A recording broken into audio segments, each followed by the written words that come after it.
Yaron Karni, ancien commandant d'une unité de terrain du Shabak des renseignements intérieurs israéliens et aujourd'hui PDG de YK Intelligence. Merci d'être avec nous. Votre première télévision, donc je vous remercie infiniment d'avoir accepté i24 News pour vous exprimer.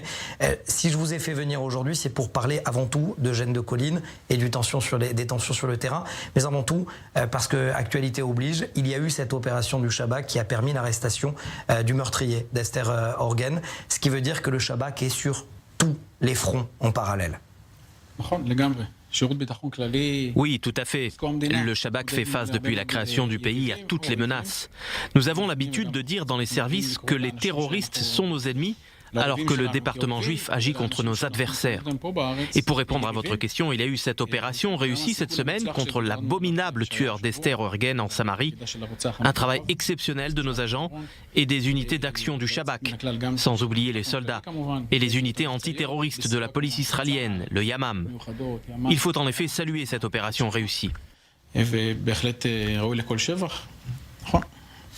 Revenons donc sur ce décès d'un jeune, Ahovia Sandak. Il avait 16 ans, il était dans une voiture, course-poursuite avec une force de police et sa voiture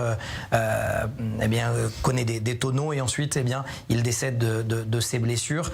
Les jeunes des collines disent que c'est la police qui l'a tué, mais force est de constater que le terrain est en train de brûler selon des experts sécuritaires. Est-ce que c'est votre avis aussi sur la question? Vous avez également été responsable à l'intérieur du Shabak de ce qu'on appelle le département juif, c'est-à-dire le terrorisme juif aussi.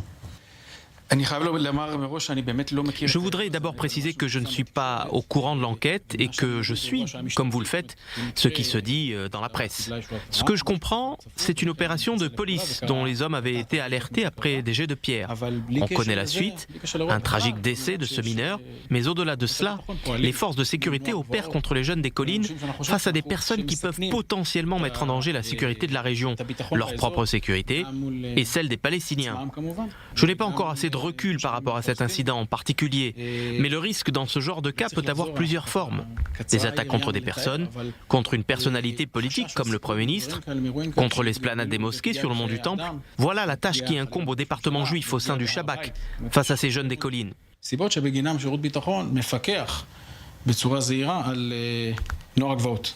Quand on parle de terrorisme juif, c'est toujours deux mots qui ne sonnent pas l'un avec l'autre d'ailleurs. Quelle est leur capacité de nuisance avec de ces jeunes des collines? C'est une excellente question. Il y a malheureusement, et je le répète, malheureusement, des terroristes juifs. Il y a des personnes qui ont été inculpées, accusées, arrêtées, interrogées d'actes terroristes. Ce sont des terroristes. Il y avait dans les années 80 le réseau clandestin juif qui souhaitait faire exploser l'esplanade des mosquées. Il y a eu le meurtre d'Yitzhak Rabin, que son âme repose en paix. Impossible de ne pas les qualifier de terroristes. Il y a eu de nombreux autres réseaux clandestins. Cela ne se traduit pas toujours par des communiqués dans la presse, mais il y a eu de très nombreux incidents ou des préparations d'attaques déjouées par le Shabak. On préfère ne pas en parler, rester discret. Nous ne sommes pas obligés de tout dire, comme pour d'autres opérations antiterroristes classiques. Mais oui, on parle clairement de terrorisme, avec une capacité de nuisance contre des biens, mais aussi contre des personnes. Et il faut faire face à ces menaces. Ce sont nos adversaires, en effet, et il faut s'en occuper en fonction des outils que nous procure la loi. Mais comment se fait-il qu'après le triple meurtre de Douma, où l'un de ces jeunes des collines a lancé un cocktail Molotov selon la justice israélienne qui a décimé toute une famille palestinienne, ces jeunes-là peuvent autant, aujourd'hui même, faire peur? Waouh, c'est tout un programme que je vais essayer de résumer. Une génération s'en va et une autre s'en vient. Même lorsqu'il y a un succès opérationnel et que le Shabak parvient à empêcher une attaque, c'est d'ailleurs le cas même pour le terrorisme classique, mais je parle ici du terrorisme juif. Nous arrêtons des personnes, certaines d'entre elles vont en prison, paient le prix de leur action, mais une nouvelle génération arrive et puis tout recommence. Pour être tout à fait honnête, il y a plusieurs raisons qui peuvent expliquer cette montée des tensions sur le terrain. Et cela ne vient pas toujours de la partie dont on parle. Il y a des attaques horribles contre des juifs. En réponse, certains jeunes décident de se faire justice eux-mêmes, comme l'organisation Tag Mechir, le prix à payer, et toutes sortes d'incidents qui déclenchent des représailles, qui entraînent elles-mêmes des attaques. Et au final, on ne sait plus trop qui a commencé. Je ne veux pas faire de généralité, bien sûr. Les jeunes peuvent manifester autant qu'ils le souhaitent, comme on le voit dernièrement. Mais mon rôle à moi, c'est surtout d'empêcher des attaques terroristes, comme celle de Douma, comme l'assassinat d'Yitzhak Rabin, des attaques sur le mont du Temple. Ces jeunes-là, ils ont un leader ou ils agissent de manière complètement désordonnée? C'est, à n'en pas douter, la question. Il y a des attaques derrière lesquelles se trouve un leader qui planifie, qui envoie des hommes perpétrer ces actes. Mais il nous faut dire la vérité.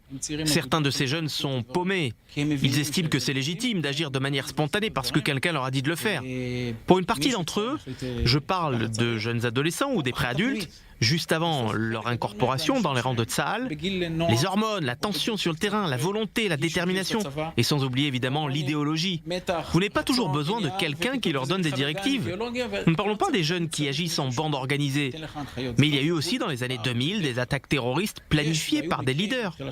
Mais nous faisons face à des menaces multiformes. Merci beaucoup, Yaron Karmi, d'avoir été avec nous.